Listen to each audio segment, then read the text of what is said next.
This is Casper de Nora, and you're watching the Chat with Chaps live show.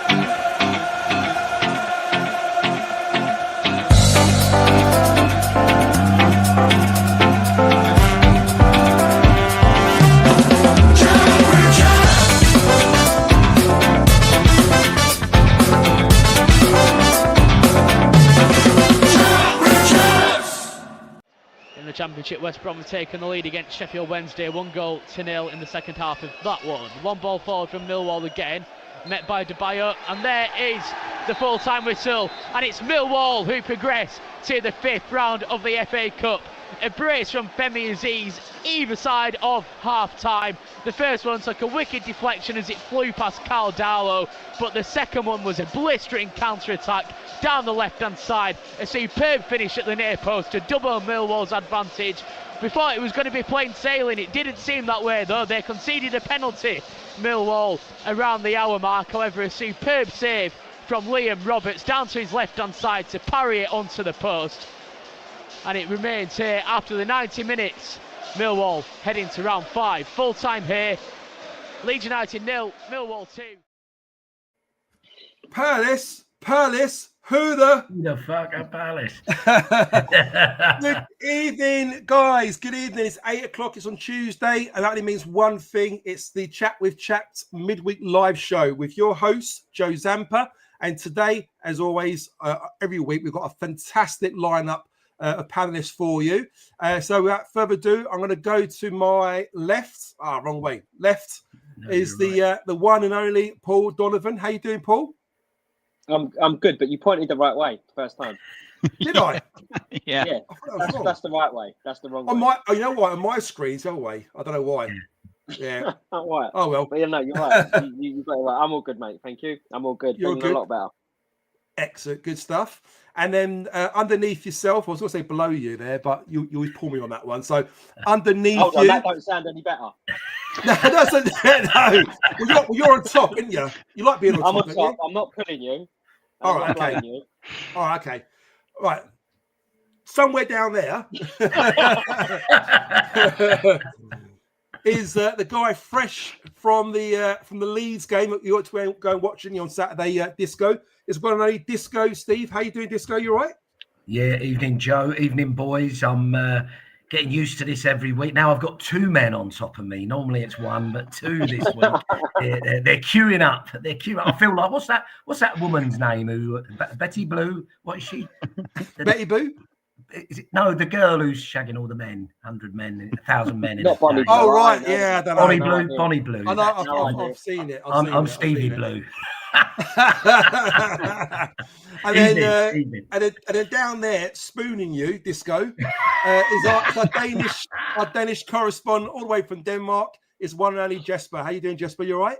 Yeah, I'm really good, thank you. It's been a very good few weeks, and Jesper's thinking, what the fuck is going on here? I know, but Steve has been filling in, perfectly for you, Joe. So everyone wants a piece of the pie now, and I thought he's coming on tonight, and I want as well. So yeah, here I am.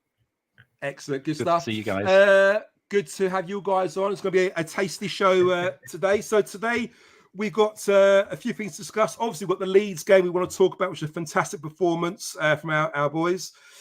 We want to sort of just touch on a little bit on the FA Cup 5th round draw with the Nigels. We'll discuss some injury updates. We want to look at the club developments, the acquisition of Calmont Road, obviously what the future holds now for West Kingsdown. We will discuss the upcoming fixture, Plymouth away tomorrow night. And then, of course, we'll end it off with a couple of conversations in the chat. We've got a question for you in the chat, which we'd quite like you to answer at the end. So make sure you stay with us. Before we move on, if you haven't liked, subscribe the channel yet, please do so. As you know by now, everything we make for this channel goes to Cancer Research UK. So by you liking, subscribing, and all that sort of stuff helps with the algorithms. It helps us promote the channel and get more money for charity, of course, So first of all, let's start with you, Paul, before you doze off there, mate. You're looking too comfortable. What did you make of the performance on Saturday? 2-0 win against Leeds. It was brilliant, and the fact that it seemed so comfortable. I'm still not used to it as a Millwall fan. 2-0 up with a 10, 15 minutes to go, and when they get the penalty that weren't a penalty, I think that's when I think, right, here we go. Now I know what's coming. And then the fact that we saved it and kind of they didn't look like scoring, did they? Apart from that, so yeah, it's just nice watching us. I love the way we're passing the ball about, patterns of play and stuff. It's all positive, Maya, mate. It's nice to come on and be positive. Definitely. And before we go to Disco Blood, I want to go to the chat very quickly. Apologies, chat. I must apologise. I didn't say hello to you. I've seen the comments all coming through now. So first of all, number one is Cole Bracey. Evening, Cole. How you doing? Disco. Jeff, how are you, mate? Cheers for joining us. Alex S, bang on time. Well done, mate. You're definitely improving. There's new resolutions kicking in, doing really well. Jeff, good seeing you, mate. Friend of the show, Jeff. Thank you very much, mate, for joining us. Leslie, good seeing you. Wall Lion, good to see you as well. Bring on the world. Everybody knows we're called Millwall. Certainly some confidence coming through us at the moment. Chris Brown, how you doing, Chris? Exactly, mate. Who the fuck are Palace? Exactly. Colin, good to see you, mate. Thanks for being with us. All right, Gary, hope you're well. Hello, Miles. Hello, Simon. Exactly. Husey, I feel a bit of smoky music would be good tonight, chaps. Disco. Well, be gentle as I have a bit of man flu. Oh, that's terrible. You saw what happened to Angelo last time he had a bit of man flu. Jesus Christ. Yeah, he was on a life support machine, wasn't he, for at least 2 weeks. Once he out the coma, he through, but it was really touch and go, wasn't it? Richard, evening. How are you, mate? Good to join us. Like, subscribe, people. Don't be a Nigel. Don't be a Nigel. Let's make sure we subscribe, guys. Get on it. Mark Murphy, good evening. Connor, good evening. Bobby, how you doing, mate? Bobby T, evening, guys. Hope you well. Bobby loved your Who Are You with the other pod there, mate. That's fantastic, mate. Really, really good. Enjoy that. John Parr, hope you're well, mate. Did anyone see Nigel's with their watching the party? Yes. When they actually got the announcement for the draw, didn't they? They celebrated like, it was like their cup final, wasn't it? Unbelievable. Christian Pound FA Cup win or last minute playoff winner at Wembley. I think you have to go for a playoff winner, wouldn't you say, guys? Playoff. Yeah, playoff. 100%. Excellent one, Forest nil. Roslyn, how are you? Good for you to join us. Alex, honourable mentions for Roberts, Harding, and obviously Aziz. Yes, we will touch on player performances in a moment, definitely. Don't worry about that. Harry Mason, how are you, Harry? Good to see you. John Parsons, apparently Bradshaw's fucked his knee ligaments. Could be out for the season. Mate. Oh, my God. You couldn't make it up, could you? Unbelievable. Poxy ref Gavin Warner Saturday. Yeah, I'm sure we'll be touching about him as well in a minute. GC London, how are you, mate? And is that? Oh, we got Alex S. Yeah. Who's going to put SA in the stands? My money's on Saville. Exactly. And then Ian Jets born free, die free. Good to see you. Did you guys see the meme thing with Tanganga holding the older essay in a harness now? That's a new one going around, isn't it? But yeah, go back to yourself, Disco. You were there on Saturday. What did you make of the performance? Oh, excellent, Joe. Listen, great atmosphere from the Millwall fans. Leeds were very quiet, surprisingly, but that was the team kept them quiet.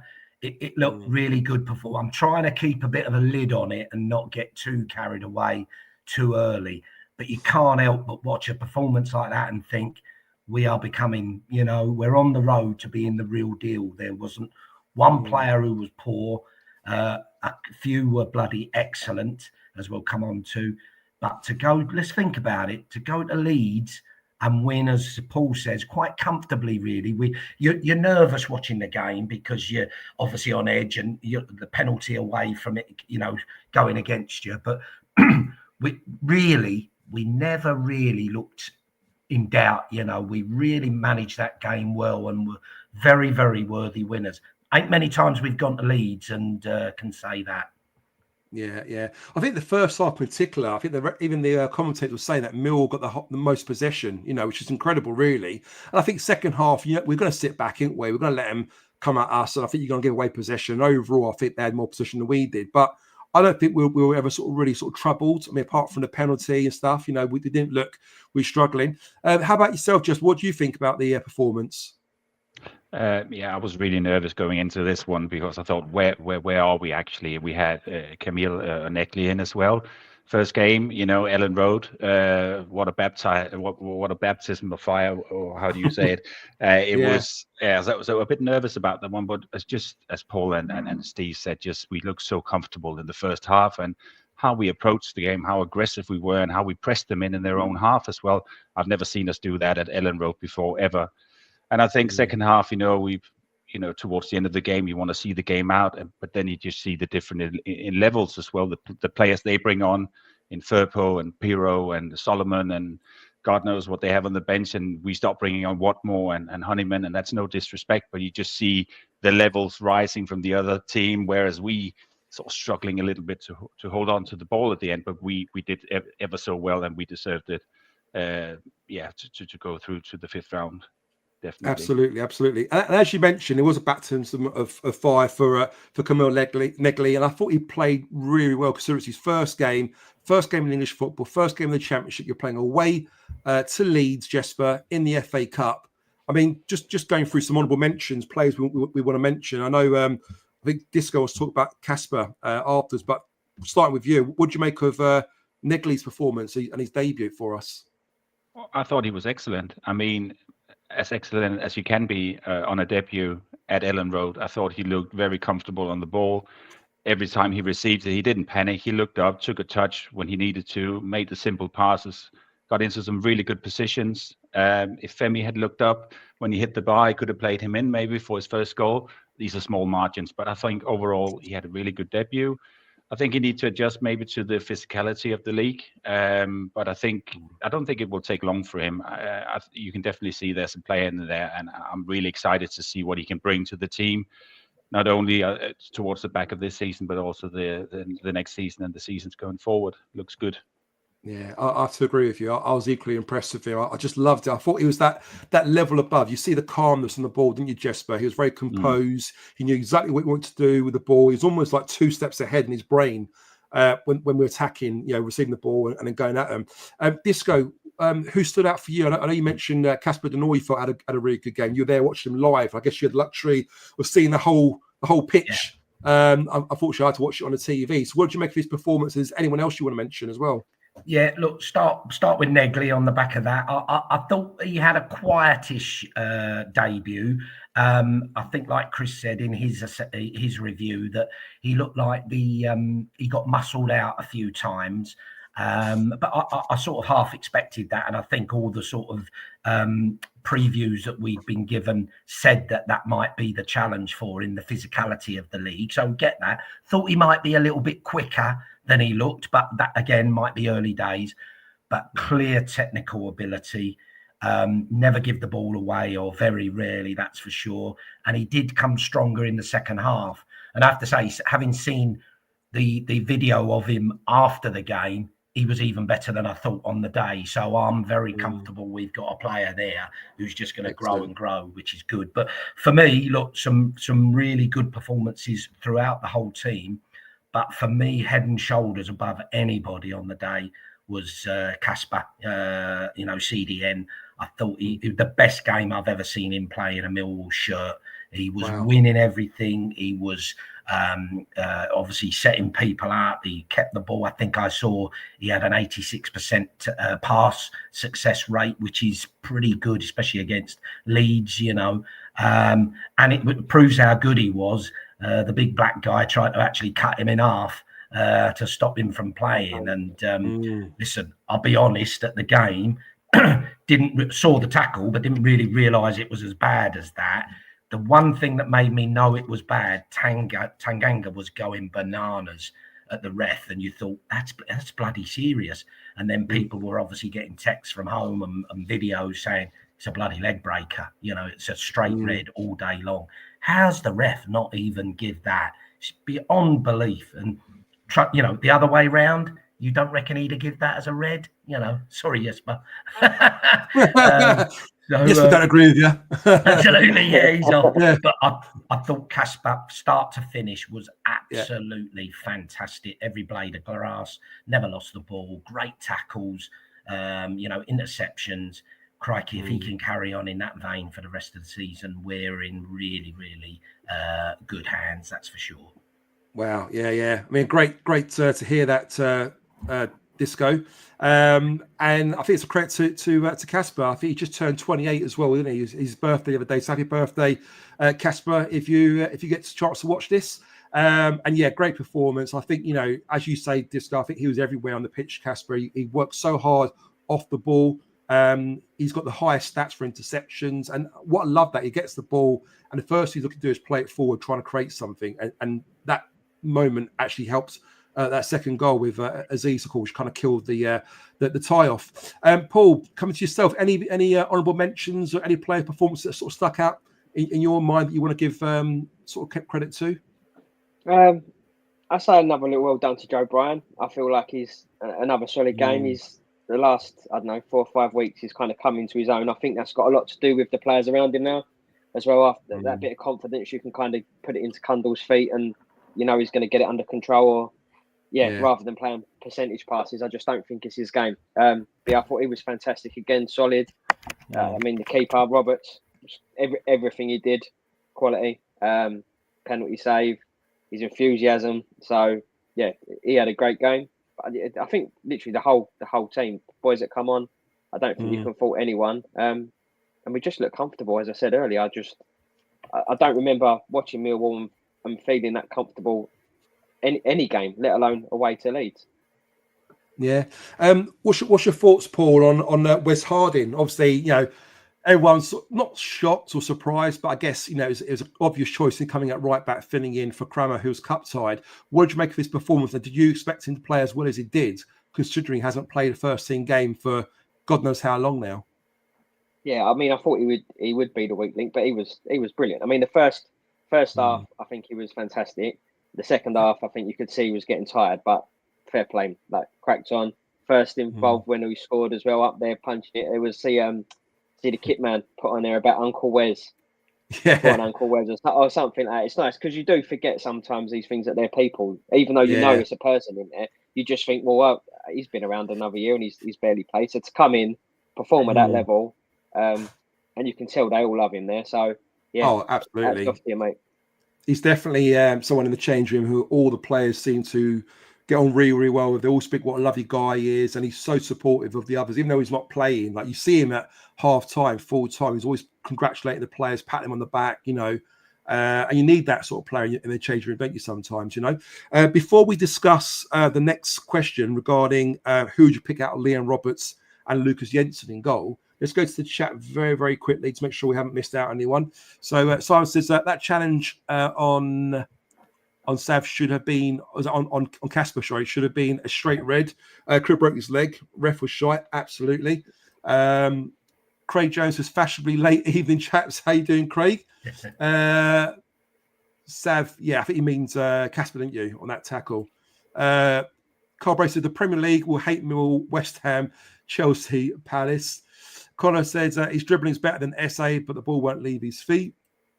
Anyone going to Plymouth tomorrow? Me and the two boys. Jeff Chancellor, we now have a lot of players comfortable with the ball. Hello, fucking you. Yeah, absolutely. Couldn't say it better myself. Put his perspective, it was the Leeds second team with different March, but still a great win. Yeah, it will be. But, you can only beat the team that's in front of you. I think we'll have players available in March. We'll have Kramer, we'll have Connolly, and a few others, no doubt. So, I think it's... we had about half a team. We had about half a team. That's what I'm saying. So... Yeah. Yep. Exactly. Anyone know numbers? Plymouth away?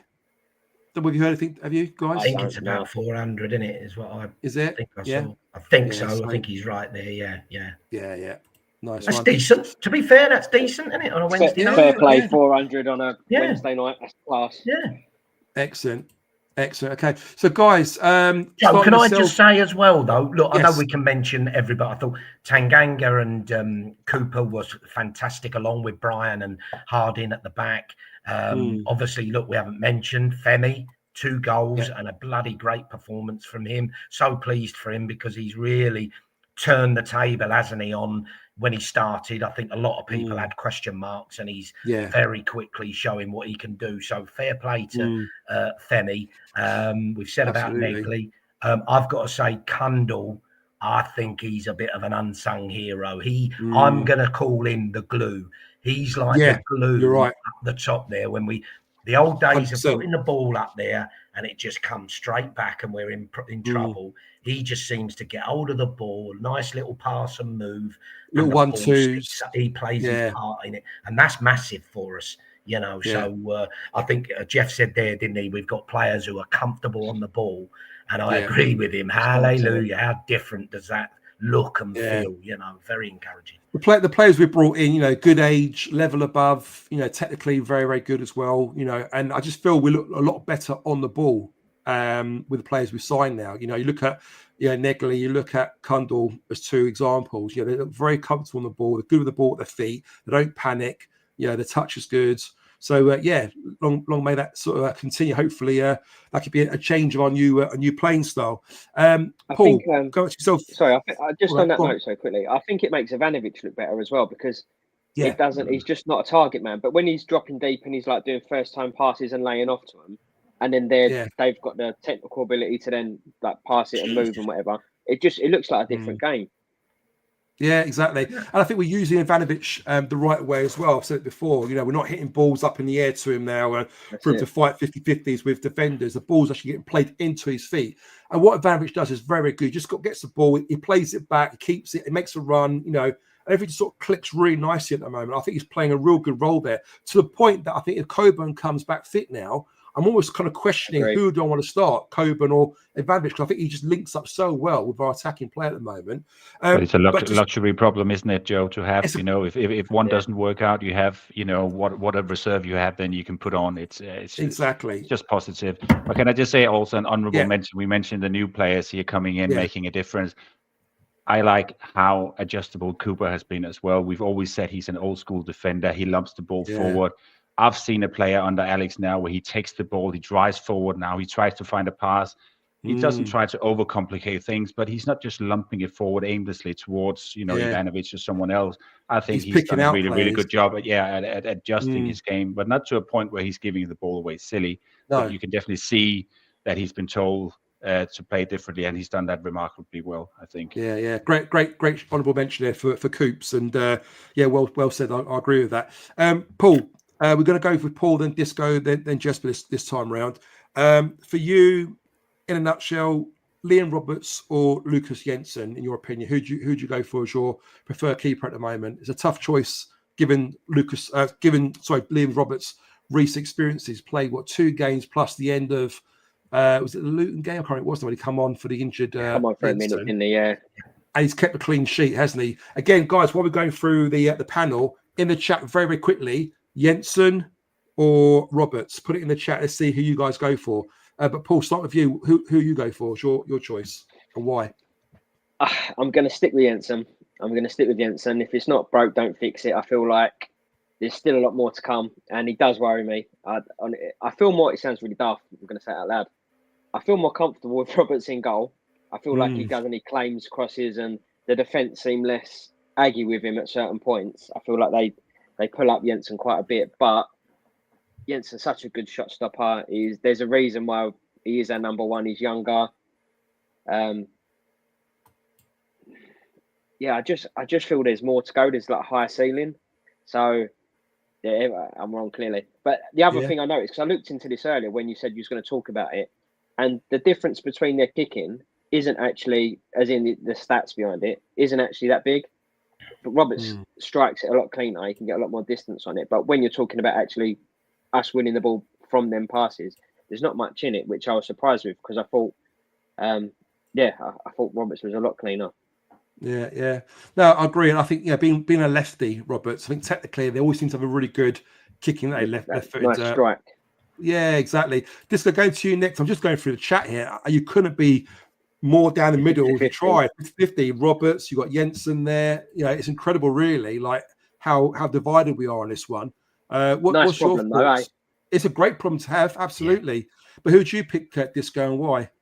I think, look, first and foremost, I think we're really lucky. We've got two top quality keepers, it seems, at the moment.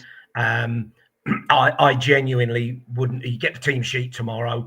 I don't mind if it's either of them. I'm not going to be disappointed, with either of them being in goal and the other one not. Personally, right now, I don't see how Roberts doesn't keep the shirt, with playing so well. And for me at Pompey, as well as that game at Leeds, he looks so assured. And I agree with Paul. My only concern with Jensen is he is a bit of a flapper at crosses. And there was one in the QPR game. You remember a corner came over and he was all over that. It took a knock and all fell that. over, didn't but he looks. Sorry? He fell over. I think he tripped, didn't he? Tripped up. I think it was Tanganga. Yeah. Tanganga clipped him by accident, didn't he? Yeah. But if I had to pick, I'd go Roberts right now. But I absolutely no problem with either. I think we're lucky we've got two really good keepers, and difficult decision for old Alex, which I'm sure he'll relish. Absolutely. And Jesper, who's your choice out of Jensen, Roberts, and why? Yeah, it's yeah, it's I wouldn't say a complicated one. It's just a good problem to have again. And I've been really surprised about how good Roberts was and is since coming on against Pompey. I haven't seen him play before, so I was a bit nervous when we went down there and Jensen was injured. But he's just come on and he's looked like he's played 20 games before he came on against Pompey, so he's been brilliant.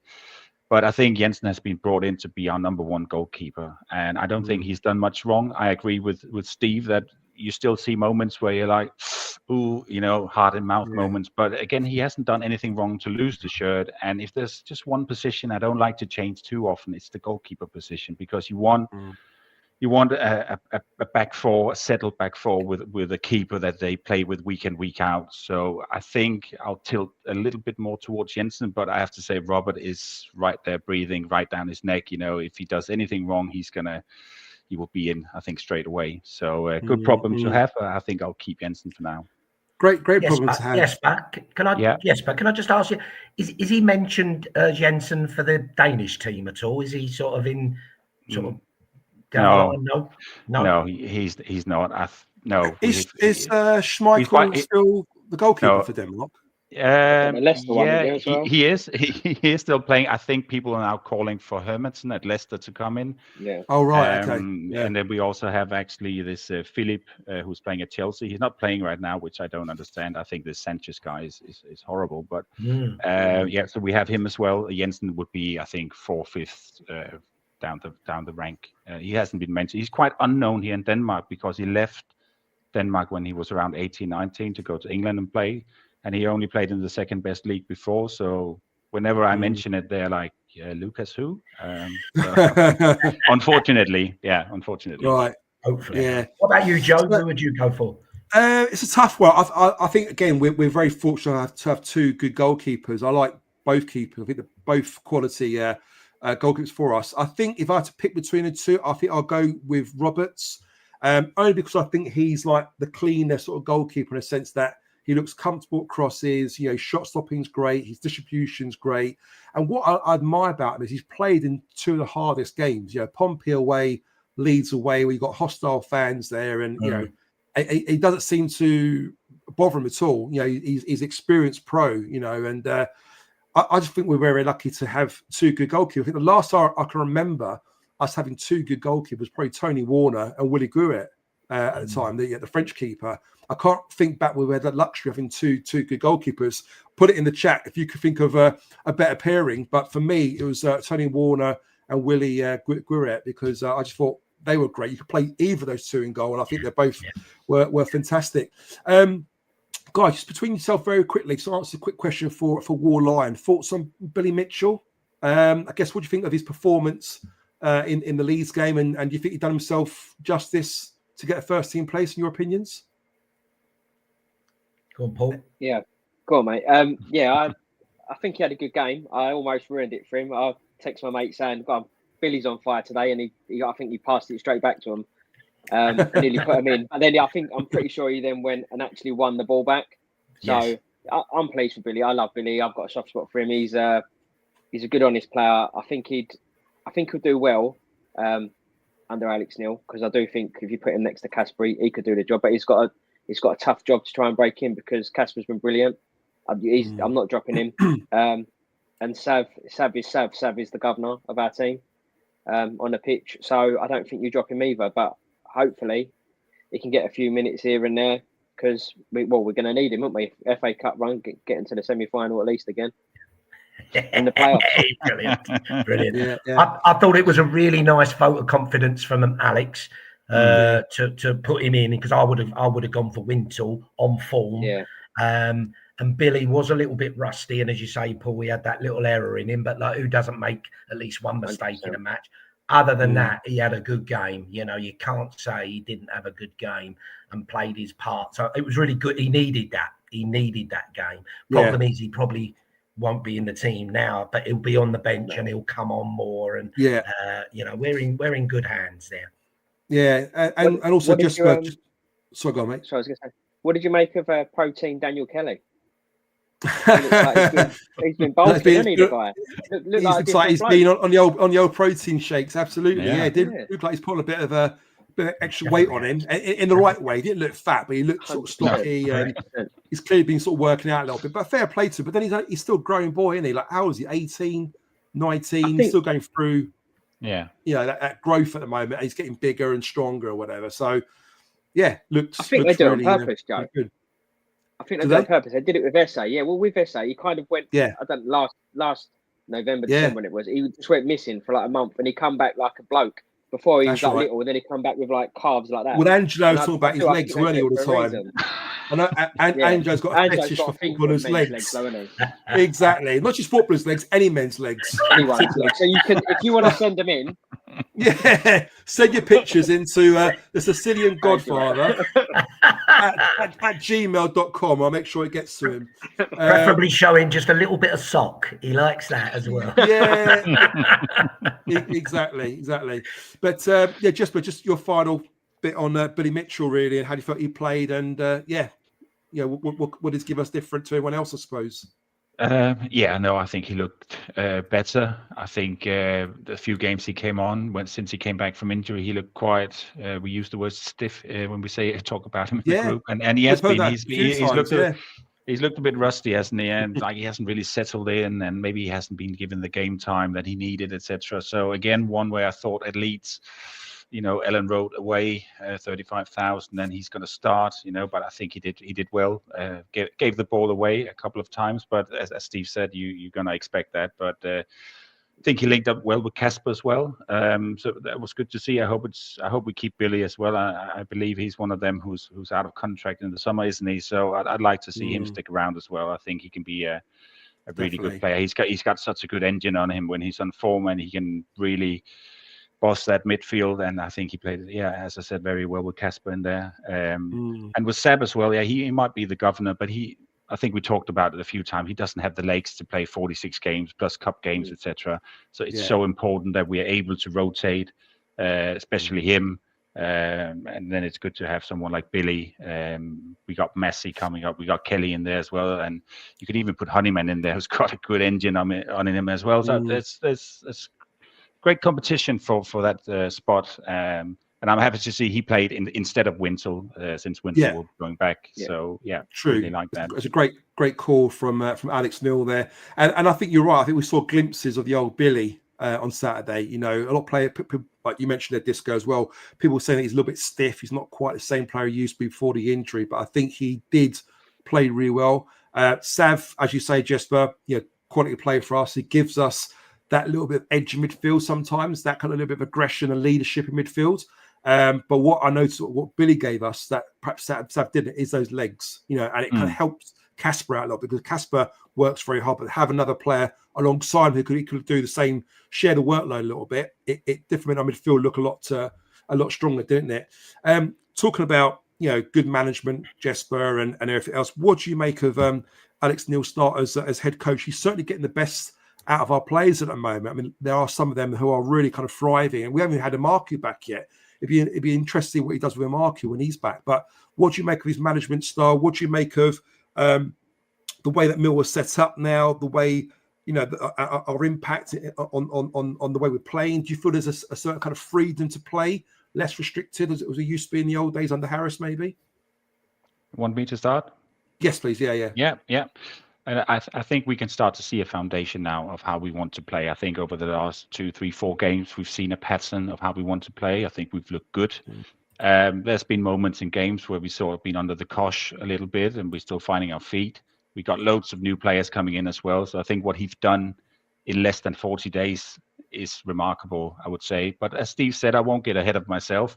We've had 5 good games, and we know 5 bad ones could be just around the corner. But it just looks different this time because we're not playing percentage football right now. And I think going back to Chap's interview with Sam Parkin as well about sustainability and also finding a way to defend with the ball, we look much more confident with the ball now, and we're not just sat back waiting for them to attack and attack and attack. We are actually giving them something to think about now, which is really encouraging. And we've got some speed up front now as well, which we haven't had for a long, long time. We've got players up there who wants to get on the ball, who can take on the player and really work the team the other way, the opponent the other way. So I think, it just looks different this time. And I think he's done well to sort of implement his style so far. And I can't wait to see where we are in 2 and 3 months, maybe, and next season as well.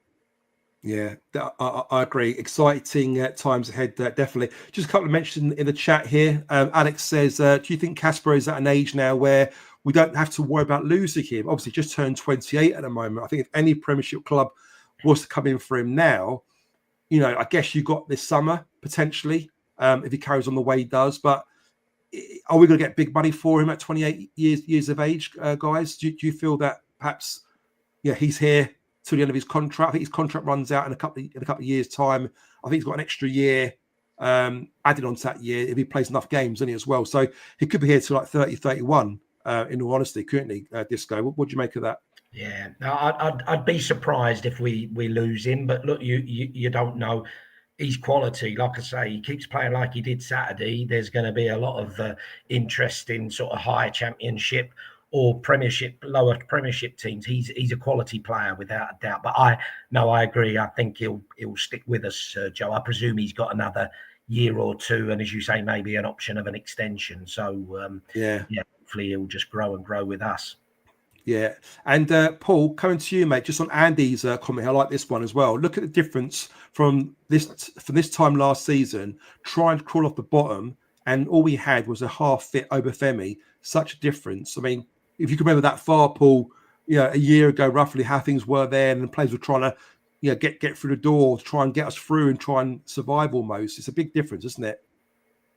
It is, mate. It is. I mean, to be fair, 5 games ago, I was on here moaning that we need to hurry up and sign players. I'm just glad Gallon listened and went out and signed 7 or 8 in whoever it was in a week and a half.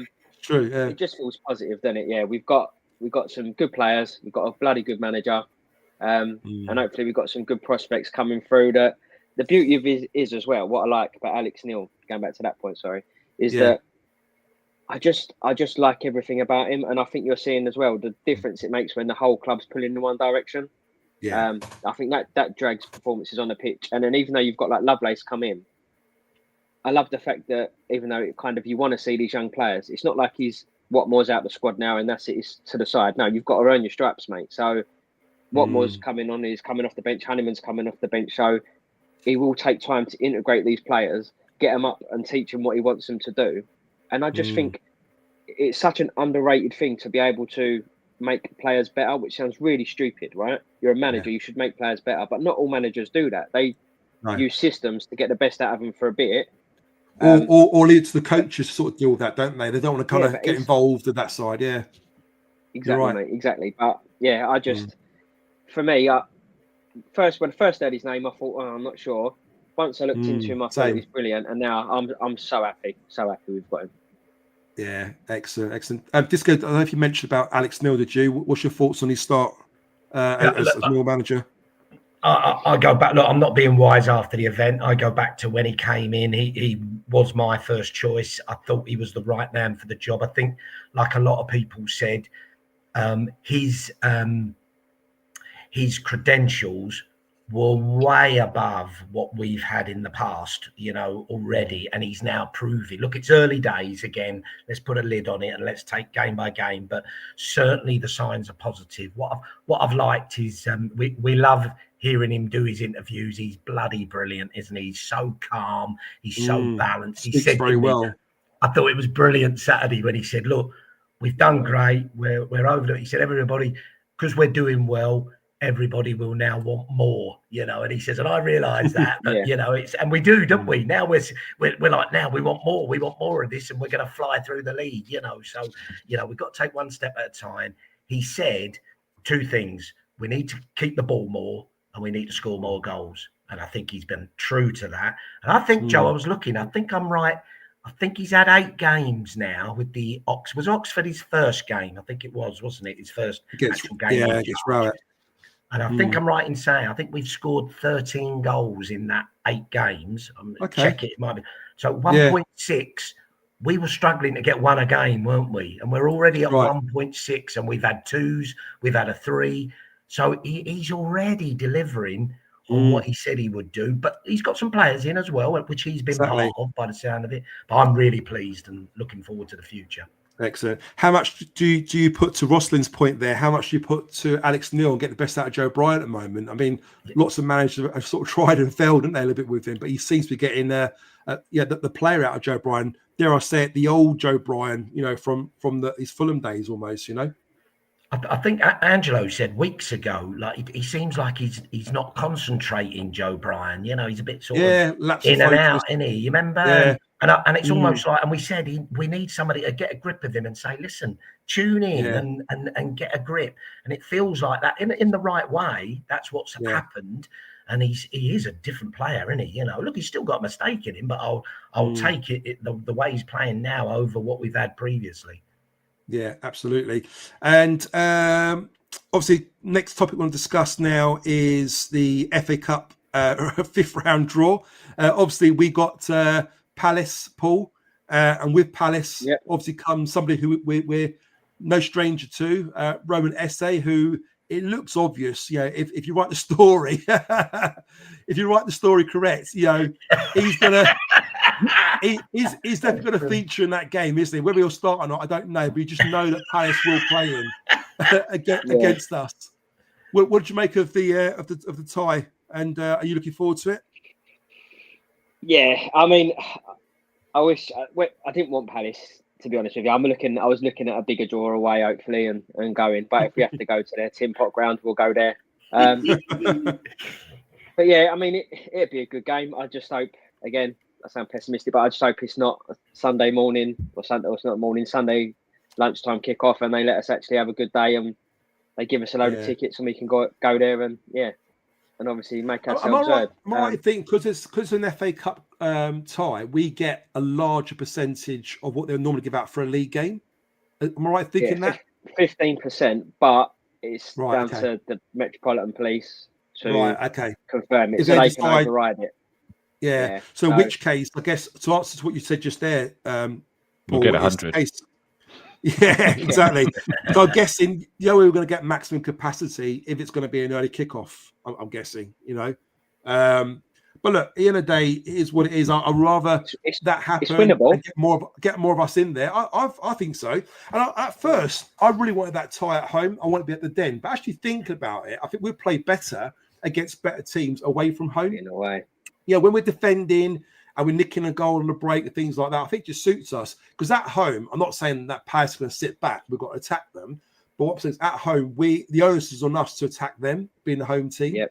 And it doesn't always work out well for us, especially against a good side. So I don't know. I'm quietly confident. And I think, that especially that away support as well, as you've seen this go on Saturday, and we've all sort of been to away games, is a different type of Mill fan base there, isn't there? The home support, yes, they do their bit now and again, but I just feel the away support really kind of get behind the team, make a big difference. I think having that, in their thousands at Sellers Park against Crystal Palace, I think it's going to be infectious, isn't it? It's going to be fantastic. What you guys think?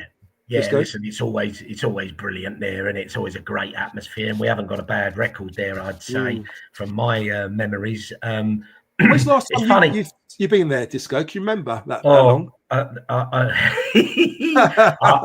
can't remember the game. I've been a few times, but I can't remember. I remember Steve Lovell heading in a winner. My mate Jeff, who's in the chat, he's Wow. Mr. Knowledge. He'll remember all the games, but I can't remember the last one. But I think I've been to most of the games we've played there. But it's funny when we got them in the cup a few years ago. I remember it coming out the hat, and I absolutely jumped off the chair like, fucking get in there. Yeah. Brilliant. When it was like Palace, fucking fantastic. This time it was a bit like the Leeds one. It was a bit, but I really wanted United, City or Newcastle away, ideally. For me, probably a bit better away or at home, but away I fancied, especially Old Trafford. But actually, once the dust has settled, you think, it's a bloody good draw, that, because imagine Bournemouth or Ipswich or Fulham, or Preston or Burnley, you'd have been like, Jesus. So it's a good draw for us, really good draw. Yeah, no, I agree. Jesper, what's your thoughts on the tie? You excited about the matchup? Yeah, I think it's a good draw. As Paul said, I wanted United as well, and not just because it's Man United. I think we could actually beat them now. It's ludicrous as it may sound. They are in hell right now, and they are having so many problems on and off the field. Low on confidence. They're losing week in, week out at Old Trafford as well. I haven't seen United in this state ever, since I started watching football in 1991. So that's why I wanted them. But yeah, you don't always get what you want. So I think Palace away, we don't have to travel long to get there as well for the players' sake. It's a good draw as well. And, a derby, as Steve said, we don't have a bad record. I remember my first highlight VHS tape was that season when we got into the playoff semis and we beat them there 3-1. Steve Claridge 2, Richard Sadlier 1. That's right. Really good game as well. Really good atmosphere, as what I could see on the video as well. So I think a good draw overall. I think, But as Paul said, I don't hope it will be Sunday at 10 a.m. So let's get a fair date and kickoff time. That's right, exactly. I remember going there years and years and years ago. I don't know if you guys remember in the chat, and whether you might remember Paul or Disco. We won, I think it was 2-1, and Uwe Fuchs scored. I can't remember who got the second one. Was it Chappell? I think it might have been at the time. Huh? Is that before your time, Uwe Fuchs? You're too old. All right. Disco, do you remember that time when we won 2-1 at Stellers Park and Uwe Fuchs scored? I'm so old, my memory's gone, unfortunately. Oh, is that? We need someone between you and Paul, don't we? We need someone who's like not as old as Disco, and a little bit older than Paul. Well, exactly. The last time I went was we won and Theo Robinson scored the winner. So do you remember him? Wow. I think he was on loan and we signed him permanently. We had him for a short period. He was really lightning quick. I remember that, and I was quite excited about getting him. And then did he get homesick or something? Didn't he? He ended up leaving very quickly. Yeah. We're all talking about wins. We're all talking about wins at Palace. It's guys, in the chat, please, guys, please don't make me feel like I'm going mad here. We did beat them 2-1. I'm pretty sure of it. Uwe Fuchs scored the winner. Let me know if you remember that game at all. But yeah, obviously we need to sort of move on from this point. And the next topic of discussion, guys, is the injury updates. And perhaps we can start with Paul on this one. I mean, reading.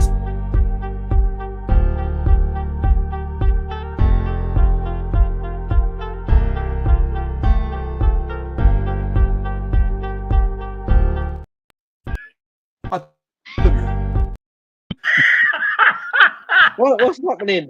I do not know. Countdown for you, Paul. All I'm saying is I didn't touch anything, so I'll put that on Paul.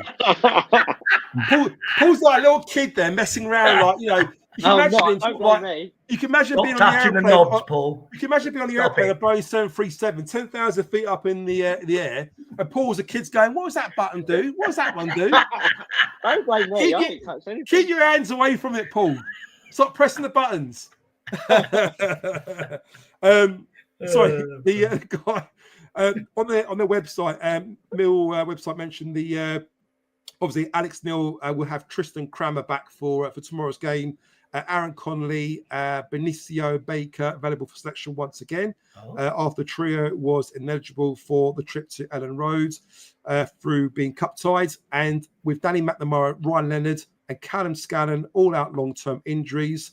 There is some good news. Obviously, Josh Coburn and Idemo Marco are back in training, but unlikely to feature, with the head coach given food for thought. Elsewhere, as names such as Liam Roberts, Wes Harding, Billy Mitchell, and Femi Aziz performing well in Yorkshire is giving them a good headache. So I guess what that says is, as in Coburn and Marco are not quite there. Paul, it seems like they're obviously training at the moment, getting fit, but not quite ready to see any sort of first team action, are they, at the moment, I guess? Yeah, I think we're just being careful with them, and rightly so, I suppose. With COVID, could afford to be, can't we now? I suppose, couldn't we? That's the beauty of it. There was no mention of Langstaff there, was there, actually, which was weird. Oh, that's true. I don't know if he was injured Saturday or if he weren't injured, but Tom Leahy was on the bench, really. So, great point. I wonder if he'll be on the bench tomorrow. Yeah, I mean, hopefully, once we've got a full squad, we've got some attacking options now, and I do think you'll find, depending on how the season pans out, I think if and when we are safe, you will see a lot more of the younger ones getting their opportunities. What was that? Honestly, I didn't touch anything. So is that the wrong button? We never had this on Disco's watch. Right, Alex. I'm glad you cut off Joe.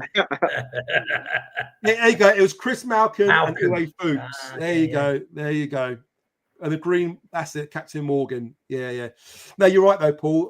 Obviously, it's just a case of, at the moment, I think we are fortunate to be in a position where we don't have to rush them back and overdo it and end up being out for a bit longer. Someone else mentioned in the comments there earlier, I think given the situation with BFS and Coburn, we're not necessarily having to rush Coburn back either, but also if he does come back, there's no harm in playing last 15, 20 minutes of the game rather than starting games now.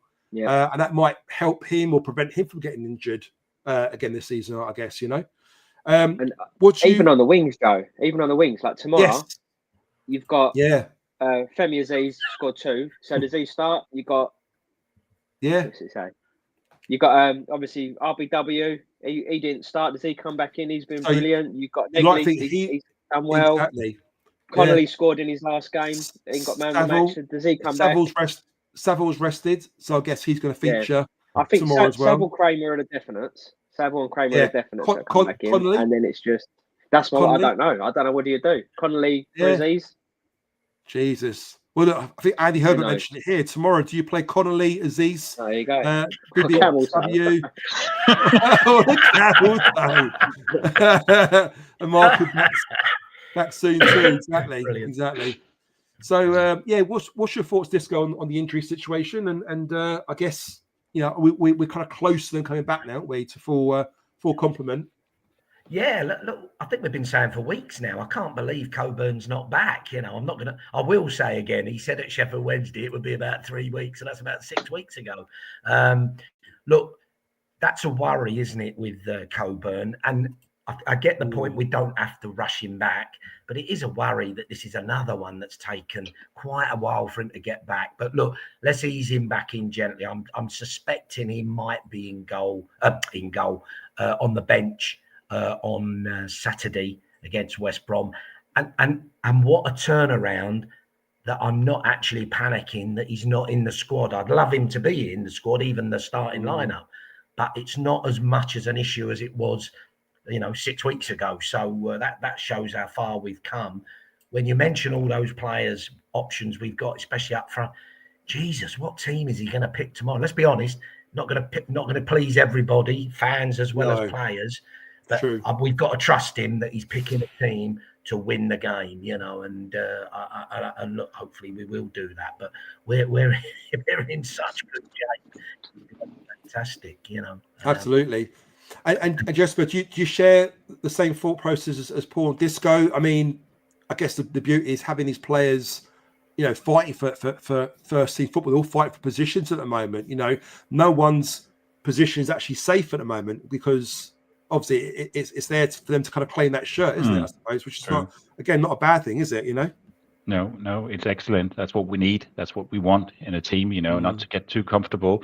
But yeah, who do we play tomorrow? Femi has been out for a month and he's played on Saturday as well. So even though you people will think, well, you're not going to drop him. Maybe we are, and we're going to spare him for Saturday against West Brom, and then we're going to play Connolly, who's been, I think, he's been really good since he's come in. So I could see him maybe potentially start instead of Assis, just not to overwork him to start with. Kramer's going to come in on right back for sure. And then, do you play Saf? I think he'll play Saf and Kasper in there, and then Kondo. And do you go Neckley? Do you go Bangura Williams? It's a tough job being a manager, isn't it? When you need to, these are the luxury problems, and thankfully we have these sort of issues. Whereas 1 month ago we could barely put 11 players out there. So, look, good times, difficult to be a manager, but a good position and a great position to be in as a club. We got more players coming back.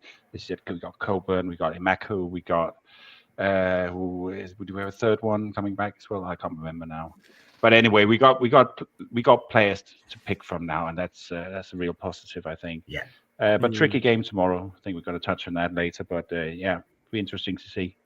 Yeah. No, absolutely. And the great thing is, we all know how tough and grueling the Championship is, especially at this part of the season, as we're getting towards the kind of last third of the season, if you want to call it that. And having a squad now of players where we're not necessarily taking players out and then bringing players in of a much lesser ability and level. We actually got quality now in numbers. So by us rotating and moving players around, we're going to have not only just fresh players in there, but players of a good level and good standard as well. And I think that could be the difference, us getting in the playoffs and not getting the playoffs, because come the end of the season, you like to think as long as they're well managed, I'm sure Alex Neil will do that very carefully with selection. We're going to sustain this, I'm hoping, and we're going to be quite strong come the tail end of the season. And who knows, we're making it to the playoffs, and we've got a decent squad, and they're not burnt out, as they were perhaps, probably against the Blackburn game when I think, legs were quite tired that part of the season. So who knows? I think things will definitely work in our favour with a bigger squad at the moment, which looks really good. Chaps, is it a good time or a bad time to play Plymouth? Obviously, they hit a bit of form, especially with the knocking out Liverpool, Jesper, didn't they, yesterday? I mean, how do you see that game going tomorrow night? Do you see it as one we can definitely get that fifth win on the road, a fourth win in the league? I think we can. I think the game against Liverpool for them was, I hate to say it, sort of a free hit. You sort of get away from the league and the distractions of having to pick up points week in and week out, and they are in big trouble in the league as well. Tomorrow is going to be a completely different atmosphere. It's going to be a completely different game, and they've been on such a high since Sunday. So how do you adjust that? How do you adjust your mentality going into play little old Millwall on a Wednesday night? It's so different. We are coming off a high as well, playing Leeds away, but not in the same way, I would say. Still a good result, but we didn't beat Liverpool away or something similar to what they did. Yeah, it's a tricky one again. They will be full of confidence, but they will also be tired. They will be tired physically because they had one day less rest, and they will be maybe a bit tired mentally as well. Good point. So I can see us going there and getting a result, but it's not going to be easy. And I'm not going to sit here and say we're gonna just walk in and take all 3 points. We saw it last season. We went to Rotherham, we went to Huddersfield. Everyone was like, "Yep, we're going to win that." We lost two in a row, and everyone thought, "Oh, here we go. Here, League One, here we come." Yeah, that's the Championship. Every game is difficult, and we can't just expect to rock up and just nick 3 points to say thank you very much and then walk off. It doesn't work like that. It's going to be difficult. You're absolutely spot on there, Jesper. Disco coming to you next. Alex just said they're Plymouth have beaten Brentford and Liverpool in the Cup, taking 4 points from Sunderland and West Brom in the last 2 league games. It's definitely going to be a tough game tomorrow night. Obviously away from home. I don't know how long the journey is. A 4.5 hour journey there. I'm sure. But you're also just mentioning, also lost 5-0 at home to Burnley. So let's not, some good results, but also some really bad results. Yeah, no, you're right, exactly. How do you see that one going, Disco? Look, they've definitely got a new manager bounce, haven't they? He seems quite an interesting character. Is it still the caretaker manager there? That's getting a tune out at the moment. I thought he was a permanent. He's a foreign guy, isn't he? Where's he from? Really? Okay. Austrian. Austrian. Yeah. Yeah. All Right, right. okay. Thomas Frank. Yeah. Yeah. It is, isn't it? He's Austrian, isn't he, as well? So No, he's yeah. Danish. Look, ooh, Thomas Frank. Thomas is Danish. Yeah, he I is. beg your Is pardon. he? Bloody sorry. Oh, wow. He is. Just Yeah. me. Yeah, so you have good goalkeepers and good managers. Bloody hell, what's going Yeah. on? I know. The country is Pretty ladies as well unbelievable. we have over here. Brilliant. Look, they've got a new manager bounce. It could go either way, couldn't it? They could be knackered from the other night because they've put everything into that, or they could be on a real high and their form is really good. We'll take them lightly at our peril, but I can't believe Alex Neil will allow us to do that. We'll set up to really be tight and play our game. I said a draw last week, and I don't think we'll get worse than that. I'd be disappointed to lose the game, although it's not easy. They've got a big Russian. Now that I am right, aren't I? Haven't they just got a big Russian centre half? The guy Ukrainian. with the top knot. Yeah. Ukrainian. Unless Oh, he's Russia win the war and Ukrainian. they Oh, take fuck over. me. I'll get me Right, nationality. Right, that's me. I'm out. I'm sure Put the you love timer hearing up. that, didn't Put he? the timer up, Joe. I'm out of here. I thought he was Bulgarian, actually. Shite. No, he's Ukrainian. Ukrainian. Paul, Sorry, I thought Paul, go that to you was next. Russian. Anyway, so Ukrainian versus the big Serb. Not quite the same fit as I was hoping for. No. I'm sure they'll have a good battle up there. Cheers, Disco. Paul, coming to you next. Read his comment first, though, Paul. Tomorrow is an acid test for if we can get the consistency we always lack. Typical Millwall, beat Leeds, and 2 years later lose to the bottom team. This is where we need to have consistency. Would you agree with that point? And obviously, what's your thoughts on that? Yeah. Spot on, mate. They do seem. I like Jeff's comment. I don't know if you put that up. I see that come up as well. Where he said about he'd rather play someone where. He'd rather play them when they're on a high than on a low, because if we go and they've not won in ages, then I agree 100%. Yes. You just, when you expect to win, you don't. Where we go there and their new manager has got them playing, big motivational speaker. But the fact they've beat Liverpool, they've got Man City away in the cup. I'm hoping we can kind of get in and get amongst them, and they're not going to fancy it. The Russian Ukrainian centre half's going to have an off day, and we're going to come home with 3 points. Can't make his mind up. No. Yeah. Ukrainian, Russian, same thing. Oh God. Oh dear. So applied this going at this. Brilliant. Yeah. Great bit of business there, and more money to spend in the summer. Hopefully, talk about money. Part of that money, which we got from the essays sales, we're led to believe, went to the purchase pool of the acquisition of Calmot Road training ground. Obviously, reading London News Online, Mill completed the freehold purchase of the Calmot Road training facilities. This acquisition eliminates the club's annual rental expenses and dependence on external funding. Significant investments have been made to improve the pitches, including new stitching and drainage systems. Plans are also underway to upgrade facilities for the players and the staff, such as new recovery suites, physio, changing rooms, and office spaces. I mean, it all sounds pretty excited, and it seems like very, it's been long overdue from what I'm hearing at Calmot Road. What do you make of that? It's great news. It's great news. To start with, just the fact we've got someone that they're considering it, because we've never really been a club that have done that. Like, obviously, we sold it off and we've been renting it back. But I love the fact that, obviously, I'm assuming it's more of a JB thing, JB Junior, and he's thinking, well, why am I renting it? Why am I we got money, and why would I? Why am I giving someone else money for something? Just that mentality, yeah. And it's the same with the players he wants. He doesn't want to just be. Why am I just giving you money and then what? And then you walk away. I want something back. So I love all that.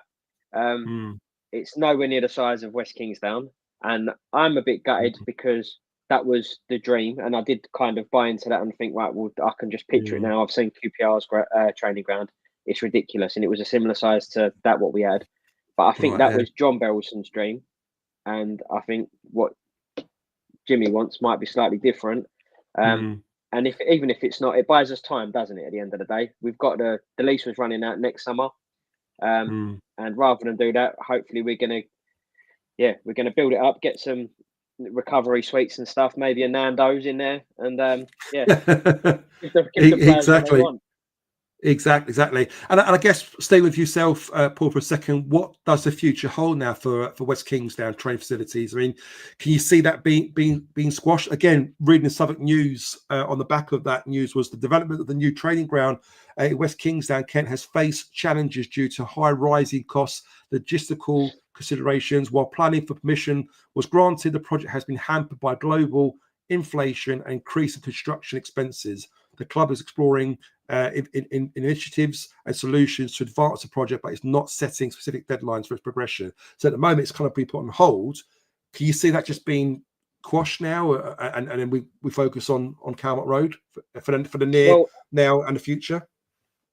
Going back in time, at the fans forum start of the season, both Mark Fairbrother and Steve Gallen pointed out that they're different issues. So Fairbrother said that it's the money, but their plan is at some point to maybe, rather than just this big exotic building where we had everyone there, they was going to do it bit by bit. And I think that's going to be the plan if we get to the Premier League at some point. I think that will pay. We're not going to go out and spend a load of money. That will be what we get out of it, which I'm all for anyway. Steve Gallen was more worried about the catchment areas for the youth, because if you go up and you get out that area, you're going to lose a lot of young kids. And I know parents take kids everywhere, but it's another barrier to put in the way of, do you go to Tottenham or Millwall or Charlton or wherever? So because am I right in thinking it's not a radius, it's actually a time travel, isn't it? It has to be within 1 hour commute for the player. But there's all types of stuff that, I mean, like Man City sign our kids then and stuff. So I don't really understand it. They must have bases around. Well, I've heard what they do here. They actually buy houses for their family. I know it sounds ridiculous saying this, but they do for youngsters. They actually buy a small house for the mum and dad to move up with the kids to be within an hour commute of Man City's training grounds. And if it works out, great. If it doesn't, then they're kicked out, basically. I don't know if they actually buy a house or they rent a house, but they actually do buy it. I know this for a friend of mine whose son was at Norwich, and Norwich done exactly the same thing. They put them up in a place for Norwich like 2 or 3 years, and then eventually the kid broke into the kind of youth setup, if you like. But that's what I'm saying. There's loopholes for it. It's incredible, really. And I guess to your point there, Paul, you're down in Kingsdown. You've got the A2, M2 into London. It doesn't quite capture, the south or the central part of London, which means you're going to miss out on the likes of your Roman essays. A lot of the kids, exactly. All the ones that have left. Exactly. And at a time when we're giving them a platform, you don't want to be doing that. So I do understand. Yeah. I don't know. I don't know if we'll end up shelving it, mate. But we've had to sign a load of paperwork saying it's going to be done green and correctly, and so I don't think we can just sell the land on either. I'm not sure what will happen, but that's for people higher up than us, mate. Yeah, exactly. Disco coming to you next. What you make of that? Obviously, great news. We use that SA money we led to believe, and a bit of the ZM money to purchase Calmont Road. But what does that sort of say to us, short, medium, long term now with the plans go ahead with Kingsdown Road, West Kingsdown, in your opinion? Yeah, I was never sure about West Kingsdown because it's over in Paris, isn't it? Oh right, sorry, yeah. it's West. Did you see what I did there? Yes. It is. Yeah. No. Being serious. Look, as I think, like Paul said, West Kingsdown sounded fantastic, didn't it? All mega facilities, all mod cons. Starting to put us to another level. But the reality of that is it's already you've missed some of it, Jeff. Sorry, Jeff. I think you're about 15 minutes behind. Maybe you might want to click on your YouTube. I think there's a button you press live. It just moves you along a little bit. I think you're a little bit behind at the moment. I just educated everybody on nationalities within football, Jeff. So but no, look. So I think it was a great dream, but the reality is there's a lot of obstacles and a lot of cost involved. So probably they've taken a more pragmatic approach to say, hang on a minute, it's still going to cost a lot of money, isn't it, to do up Calmont Road, but probably sensible investment. And let's be honest, as long as you get some decent facilities that Paul has mentioned there, the main thing being the quality of the pitches as well as all the other facilities, that would certainly do us for now. And again, as Paul says, maybe come the day we get our dream and get into the Premiership, we could spend some of that multi-millions on something even better and bigger and better. But yeah, look, it's good news. It's still decent that we're going to have, we own it ourselves, and we're going to develop it to make it pretty special, which will be good. Absolutely. And Jesper, coming to yourself, just to end off with regards to the acquisition of Calmont Road, I mean, players, I spoke to in the past have mentioned about, in a joking way, but in a kind of serious way as well, how poor the training facilities have been at Millwall. I think the pitch has improved. I think as part of the lease agreement, I think we actually paid for a new training pitch because I think the way it drained off was terrible from the sounds of it, But some players, without naming names, who actually left us now, made comments about how bad our pitches were and facilities compared to clubs in League One, let alone in our clubs in the Championship. So it just shows you how bad we were. This purchase now is hopefully going to bring the training facilities to the level where it needs to be at. And the good thing is, it's not just started there. It started previously. I think that the changing rooms at the Den has improved massively in the last sort of season or so. That's really come along as well. Not so much the away changing rooms, but, it gives a fuck about the away team. But the home changing room looks really nice. I know the players really responded well to that. I really appreciated that. So this is only going to help the players, Jesper, don't you think? In training, they spend a lot of time at Calmont Road with the training. It's going to help attract new players come in as well, I guess. There's lots of positives, is what I'm saying, isn't there? There should be. I don't know too much about our training facilities, to be honest. I've only seen it from clips and so on. And but the clubhouse, as far as I can see, it's nothing compared to what you see the bigger teams have. But I don't think we need to build sort of a massive spaceship of a training center to be competitive. It's just more upgrading the facilities. I saw a documentary with a day with Thomas Frank, the Danish person, the manager for Brentford. and they show the training facilities at Brentford, and they look decent, but nothing where I thought, wow, they've spent millions and millions on this. So I think it's about upgrading our facilities and maybe adding some extra facilities, as I think it's been mentioned in that statement as well, improving the pitches as well. Whenever I see highlights from the under-21s, I look at the pitch and think, God, it's bloody awful. It looks like one of the winter pitches we were training on here when I was a kid. So that definitely needs an upgrade. I think the pitches must be priority number one, and then facilities afterwards. And that can be done for, I think, a fair amount of money. It would cost a bit. But I don't think you need to spend millions and millions to improve that. So, and also, sorry. That's right, but also just going back to your point that when you look at the under-21s playing and you look at the way it's set up, it's like a public park, isn't it? You've got a wide fence there where anyone can look through. You could have opposition teams watching training sessions and spying on us if they wanted to. So I'm guessing what will happen now is that they got the license, to kind of create. Build better security, higher walls if you want, and a bit more sort of in-house rather than let it feel like it's a park at the moment. Because that's how it probably is at the moment. So it's all. My only comment, Joe, was I lived at Motspur Park when I lived in London, and I went past Fulham's training ground, and you could actually also just walk past and see them play there from time to time. So it's not just us, I would say. If you're based in central London, that's what's going to happen. You're right. Time to time. But even that's changed. To your point, it's very true. But even that's changed. Now the security is so tight there. They've got it's really kind of like restricted and covered up. You can't go in. You can't see anything. So. I guess this is all going to help us. I mean, the small things, not going to make a huge difference, but it's just going to bring us against that level where we're going to be recognised as a decent club, with decent training facilities.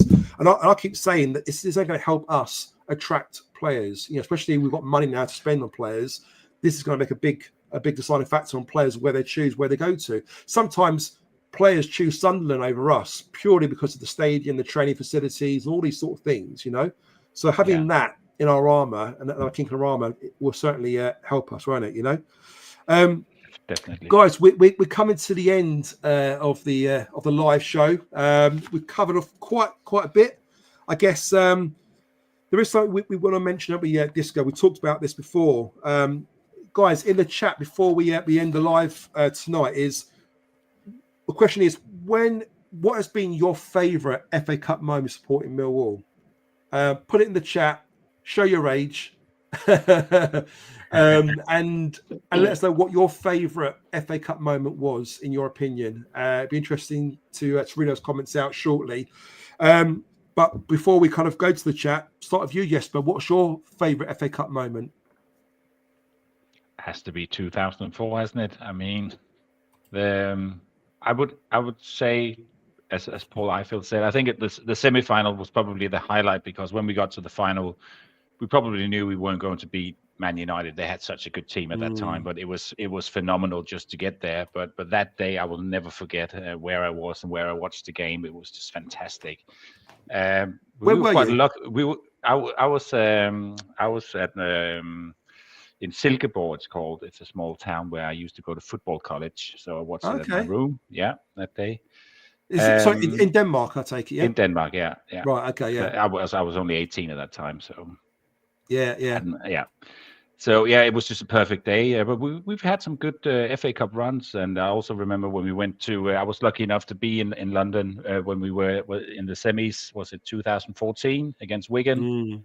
Went to that one as well. Unfortunately, lost out, but we've had some good runs over the last couple of 15, 20 years, I think. But 2004 stands out for me, and the fact that we got to Europe as well. You know, had we won that game and got into the group stage, how phenomenal would that have been?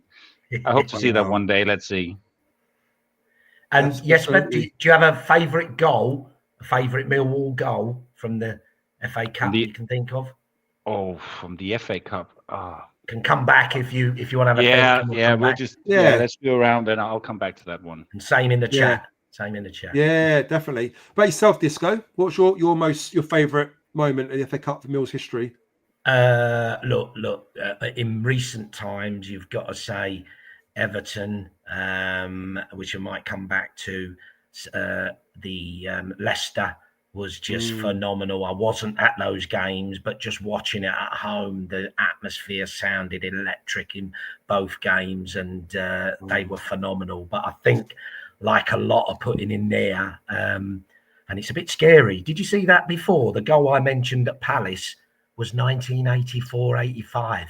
40 years ago. Wow. Hell. You know, I'm showing the age. Yeah. See, that's why I can't remember all these countries. And you can't I'm a very remember, old man. Disco, you can't remember or you don't want to remember. You might to remind yourself how old you are. I don't think I want to remember. It's probably the truth. But 40 years ago. But I'm with Jesper. Wow. The semi-final at Old Trafford, 4th for the 4th, 2004. Watching grown men next to me cry their eyes out and thinking we're in a FA Cup final was just unbelievably off the scale. So that has to be it. The best goal, though, I think the goal that obviously the Tim Cahill goal was phenomenal. The bomber volley at Tranmere in the quarterfinal was off the scale. But I think Murray Wallace against Everton, offside. Was it offside or handball? One of the two. Cares? When it was up on the screen and Bombers saying, I can get that on. Yeah. That was a priceless goal, and what a moment that was. So, the Everton winner and 2004, the win, were my two great moments. One that just pops into mind as well was the, I don't know why I just remember that one, the Aston Villa game where we won 2-1 in injury time. I think John Marquis scored the winner. I think we were 1-0 down. Shitsu equalised, and then we scored. I think into injury time and won 2-1, and just the stadium went mental. That one was brilliant as well on a Friday night. Even surprised. Unbelievable. Disco. Before we go to Paul, do you remember this game? Oh yeah. Do you? Did you notice that? I'll tell you what. Who forgets it? Anytime there's a bit of trouble, that video's on, innit? Always comes up. Yeah. Dragged through the coals again. And look, to be honest. That could have been another Hillsborough. The reality is nobody ever says that. That could have been a Hill. We were fractions from going on the pitch. We're deciding, do you go on the pitch and sort of survive or take? Was you there? Was you there, Disco? Yeah. Oh, you was? Oh, wow. Okay. I wasn't there. I only saw footage. Night, apart from the result, you know. But but yeah, that was memorable, Chris. You're right. Very memorable. Was Hillsborough the same year as Luton, or was that when was that in 80? It was later. Was it 87 or 90? No, later, I think. 89? 1991, I think it might late be. 80s, 90, wasn't it? Yeah. Okay. Yeah. Well, anyways. Yeah. But I'll tell you what. Sorry, Paul. Come to Paul. But already, look at the memories we've had from the FA Cup. We've got a great tradition, haven't we, in the FA Cup, without a doubt. You know, a long may it continue this season. Yeah, Paul, what's your favourite moment from the FA Cup? Yeah, I mean you've named all mine basically already, but it is weird because I was thinking about it when you mentioned it. And the semi-final's got to be the one for me, being at Old Trafford, having some grown man screaming in my face. Literally, weren't even watching the game, just screaming in my face, and my whole family are like just staring at him. It's like, come on, going mad. But that's number one. I'd say I was actually at Arsenal away, Highbury. I was only 9, but I remember that, like, just walking around outside and being with my dad and stuff. That's always stuck in my head. And I would also put like the Everton game and the atmosphere there. I put all of that ahead of the FA Cup final, which is really weird thing to say, isn't it? But the FA Cup final, just it seemed like that was the non-event after the semi-final. But loads of great memories. Just mentioned there, beating Arsenal away and then Chelsea away in the cup with Casey Keller pulled off those saves, didn't he, for us, which was amazing. For me, my favourite moment for me has got to be this one. Arsenal away. 2-0 when Mark Kennedy goes through and Tay Adams is chasing him down, and you just see him smash this ball past England number 1 at the time, David Seaman, top bins. Oh, what an amazing! And he does this amazing celebration. I remember it when he sort of flips over as well, doesn't he? Does like a little somersault as well. You know, it's just incredible time. And for me, what made it even better for me at the time was my dad's an Arsenal fan. And so is my younger brother as well. He's sort of followed my dad. Well, I didn't. And of course, you can imagine watching that game, the rivalry in the house, you know, to go to smash it 2-0. Oh, it was incredible moment. So that's pretty much it, guys. Just before we end off, just go through the chat very, very quickly, see if there's any additional ones in there. So let's have a quick look. Where are we? 89, Hillsborough, they're saying in the chat. 89, you're right. Oh, was it 89? Was it? Yeah, okay, I thought it was 1991, but you're right. Yeah, it might have been around that time. No one liked us, as said, yeah. Okay. So Harris against Tranmere. Side from Old Trafford, Leicester 1-0. It's true, 10 men. Kitchen equalising against Yeovil 1975. Wow. Yeah. Fair play, Andy. Brilliant. That's before my time. Yeah, who's that picture of there on Andy's profile? Is that Andy himself from 1975? Don't know. Could be.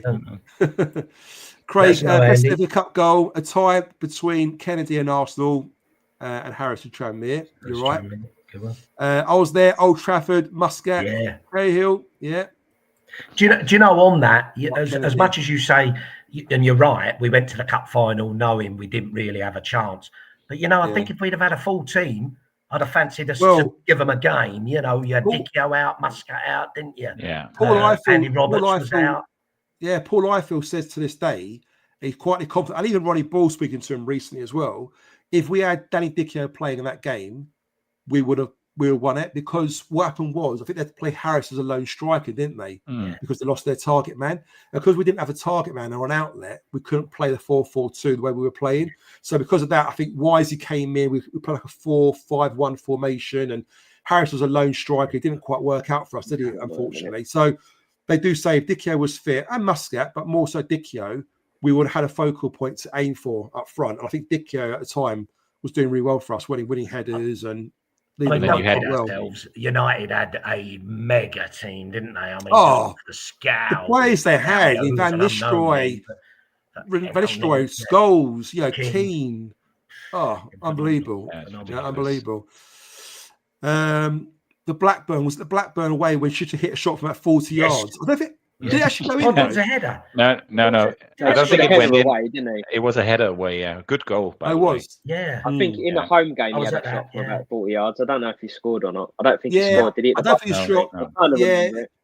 I remember the shot. It didn't Header, actually go in, but it was a hell of a shot, wasn't it, from about 50 yards Yeah. out. You know, keeps going further and further, 30 yards, 40, 50, 60 yards. It was a goal kick, wasn't it? It was a goal kick. Depends how old you were. Semi-final. A lot of love for Sunderland. A lot of love for Sunderland semi-final, to be fair. Hillsborough was 89. Yeah. Luton game. Yeah, 10,000 fans trying to get in. It was all ticket. Wow. It was going to end this last. Yeah. Love the old FA Cup. And wasn't Plymouth beating Liverpool great for the FA Cup, to be fair, this weekend? No, it was, wasn't it? It is. It really is still the premium. It brings that tournament back again, doesn't it? You're right. Yeah. That's what the FA Cup was about, wasn't it? It was about, any small team could beat a giant team. It was about giant killings, weren't it? And it just meant on your day, anything could happen. We look at Wimbledon. Was that 89, Wimbledon? When they beat Liverpool? 88, 89. 88, 89, you know? Yes, 88. Yeah, 88. Day I got married that was year. it? Yeah, we were on a plane to America for my honeymoon. Oh, and he said, "Yep," to that one. That's Disco. picture of him. That was his picture. Wow, from 75. Oh God, excellent, guys. A bit lively, wasn't it? That one. Yeah. He brought a Mark McCarron. That's right. I remember that. Oh yeah.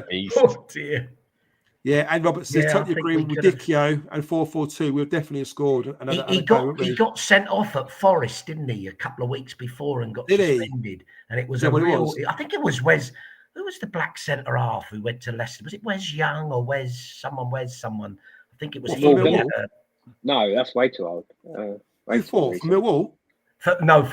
Dicchio had a punch up with. Was it? I'm not sure it was that centre half. Wes Morgan. Was it? Would it have been Wes? I thought that would be before me. That would have been before me. So I don't know, mate. That seems how I am on history and geography. It was actually a Japanese right winger, but correct. That's him. That's him. So put there, Morgan. Alex says just reminded me here, Joe. I think the John Marcus winner versus Villa scored on the same end as your goal. Oh. Do you need me to remind you what goal he's talking about? Or... No, you're right. Yeah. Okay. Yeah. We've been passed at Den 75. Wow, in the cup. Bloody hell. Marvin Elliott. So Marvin Elliott came in, played right back, didn't he? That game. He had to mark Ryan Giggs, didn't he, for against United? Did he? He did. Yeah. I think we are there, guys. No one likes us. Just said, great show, guys. Hit the like if you haven't already done so, guys. Yeah, absolutely, guys. We're going to be wrapping up now, but please, if you're still with us in the chat, make sure you like, make sure you subscribe. If you haven't subscribed yet to this channel. Again, everything we make for this channel goes to Cancer Research UK. At the end of the season, Chris will announce how much money we've raised, and we're doing a couple of things leading up as the season progresses to try and raise even more money for Cancer Research UK. Everything will be announced in due course, of course. So before we wrap up, Paul, anything you want to mention and say before we end off? And guys, sorry, in the chat, what's your prediction for for tomorrow's game? Sorry, while we're waiting. Go on. Sorry, Paul. That's right, mate. Couple of bits. So, Millwall striker Danny Dicchio missed the FA Cup final after an off-the-ball incident against Nottingham Forest's Wes Morgan. So you was right. The old brain still got it. Redeemed. The old brain's still working. Just about. It's like you open drawers, isn't you, Paul? You open a drawer. You're looking for a dodgy sock. So you open your drawer. Where's not that one? It's not in that one. It's in that one. It's the fourth drawer, isn't it? He found it. Got it. Yeah. Paul, just check. I'm sure Thomas Frank is half Austrian as well. I'm sure. Have a look at that. Oh, brilliant. Thanks, Paul. Appreciate it. Baby's big toe is. No worries. Cheers, Paul. Thanks, mate. Thanks, mate. Thanks for prediction for tomorrow. Even the people listening, because like technically they could be watching Man City v Real Madrid, and instead they're listening to us and taking part of the show. So it's the fact that they're all in here. Yeah. Or they could be multitasking. Who knows? Yeah. Most of them men, apart from Rosalind, there's no one in here can multitask. So, but no, cheers. 2-0 win. A couple of your lives from Danny. No one likes us going 1-1 tomorrow. Andy Herbert says, I'm down Plymouth way. We've got 4 Millwall, 2 Plymouth lads in the back of a van. Way! Good on you, lads. Good, Andy. Andy Roberts says Palace, we drew at home, then lost replay 75. Bloody hell, good memory. Well done, Andy. 1-1 Tango to score. Gary says, Joe, new shirt in frame. That one? Yeah. That one, yeah. I've got this thing, Gary, where every time I sponsor a player, they end up getting sold. So I had ZM Fleming, he fucked off a year later. I then sponsored SA, he's fucked off. And now I've got Tanganga. Hell. I've jinxed it, haven't I? Players. Maybe I should get Langstaff shirt, shouldn't I? If I buy Langstaff, then a bit like you might go for like 2 million this summer. Colin Taylor says, thanks, lads. Another great show. 2-0 Lions. Tomorrow we roll on. Manu. Craig says 3-0 to Millwall. Nick can score the first for Millwall. You know what? I fancy that. I fancy Nick scoring, to be honest with you. Roslyn says, Ovs. I didn't think she's still here. But she agrees with me for once anyway. You're right. She can multitask. None of us in this chat can multitask, unfortunately. Sorry, lads, but it's just facts, isn't it? Jeff says, what does multitask mean? Exactly. Gary, 1-0. Hopefully that's Gary 1-0 Millwall. Chris says, who the fuck are Real Madrid anyway? Exactly. 3-0 Millwall in case after the Lord Mayor show for Plymouth. Nice one, Nick. Hope you're well, Nick. Hope you and your boys Jack's doing okay. And Andy Roberts says 3-1 Wall on already. Wow, fair play. Disco, anything you want to end off before we wrap up? And we'll go to Jessica last. I think like Paul, look, thanks to the listeners for tuning in. This is nothing without their contributions. It's great to hear some of their comments and what have you. So brilliant on that. Look, without getting too soppy, I'd like to thank the team and the manager for Saturday. That was absolutely fantastic. And boy, have we got our Millwall back. And in fact, we're probably going into a new era, which it looks like, which is a great time to be a Millwall fan. Tomorrow, my head says 1-1. My heart, I think we might nick a little 2-1 cheeky win away, which would be fantastic. So looking forward to that. And good luck to the 400 and odd who are going down there tomorrow. Make sure you're loud and proud, boys and girls. Absolutely. Transgenders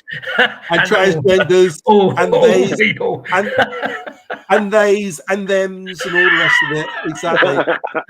Paul, did we get your prediction, Paul? Well, hold on, why you sound them and thems? I'm not them. No, we didn't get any. I'm gonna go with a 1-0 Millwall win. Camel Negley. Yeah. And I don't know if anyone's seen the results tonight, but without jinxing it, they're all going our way at the minute. Got Coventry and QPR drawing. You've got Watford got spanked 4-0 home to Leeds, and Preston are beating Norwich away 1-0. So brilliant. There you go. Win tomorrow, mate. Go. Massive. No pronouns on here, please, Joe. Don't you worry about that, Jeff. Don't you worry about that, mate. Cheers for that, Paul. Cheers, Paul. Cheers, Disco. And Jesper, coming to you. Anything you want to end off before we wrap up? No, I just get the llamas. Bless the llamas. I just think what a difference a month make. I mean, we were sat here in January and thought, fucking hell, sorry my language, but we're not bringing anyone in. We can't score a goal. Where are we heading? And now, true. We can drop our shoulders a bit. We can play with a bit of freedom tomorrow. We're looking up the table. We're looking like a side who can actually win games, who can score goals. And I don't want to become too positive because it is Millwall, but we just look a different side now. It's not the usual Millwall where we, the way we play now, and we are just set up. And one thing is we're starting to look a side who can really attack teams now, but we are still defensively very solid. We won 3 games away from home, and we haven't conceded a single goal. That is a testament to how good we're performing at the moment. So I'm very confident about tomorrow. I'm going to go 2-0.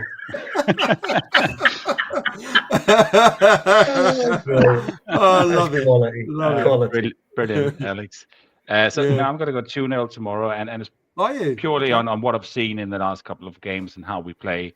And Plymouth, they have conceded by far the most goals in the league. 63 goals they've conceded, and they've only scored 29. So there has to be something there for us to get tomorrow. So, I'm going to go 2-0, remain positive. We've got so many good options tomorrow, so it'll be interesting to see how we line up and how we approach the game. But Yeah. Looking scorers forward here, to it. Jesper? Can't wait to tune in tomorrow. I know it's not Really. often we look forward to No, these games rather than exactly. dread them. Who's your goal scorer, Exactly. Jesper? But I don't know who's going to play tomorrow. I think it's tough, Ivanovic is isn't going it? to get one. Ivanovic tomorrow, and then maybe Kasper. Yeah. I'm gonna go for a 2-0 win. Clean sheet again. Obviously, Tanganga, Cooper at the back. You know, these guys been immense. And I'm going to go for a Negley goal. I agree with Paul. I fancy Negley scoring. And I think my boy Bangura Williams, he didn't play much of the last game, so he'll be rested. He'll be fresh to go. Hopefully, he'll get a run in the number 10 role. And maybe they might rest Kundal for this one. I think I can see him scoring as well. I think he's due a goal. So, I'm hoping 2-0. Also, guys, bit of info here for you as well. Saturday, we're at home against West Brom. We actually got only one home game in our next 7 at home. Yep. A lot of them are all away from home. So it'll be a very, very tough schedule. You're absolutely spot on there. So, again, why we need a big squad of players, you know, and I think we've got that now. So I hope we can ride the challenge. Lots of travelling, lots of miles going to be covering up and down the country, of course, you know. So let's hope we can keep this winning run going. And who knows, you know, let's try and push up and cement one of our places in the playoff spots. Let's hope they don't get me to drive the coach, eh? Yeah, exactly. Mia, Aziz, and Kasper, brilliant. Rosnick Connolly to score if he plays. Yeah, I love that. Guys, we're done. Over an hour and a half. Thank you so much, guys, in the chat for being with us tonight. Really appreciate it. Like Disco said earlier, this channel is nothing without you guys. So we really do appreciate your input. We appreciate all the likes and the shares and subscribes. Really does make a big difference to us. And of course, we're all doing a good thing here for Cancer Research UK to raise lots of money. Thank you to Paul. Thank you to Disco.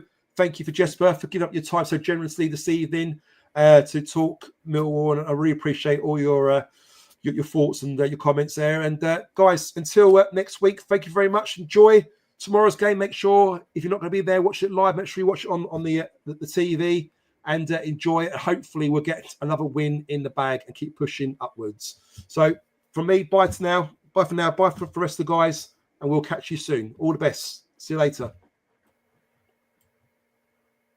Hi, it's Steve Morrison here, and you're listening to Chat with Chaps, chatting Millwall, come rain or shine.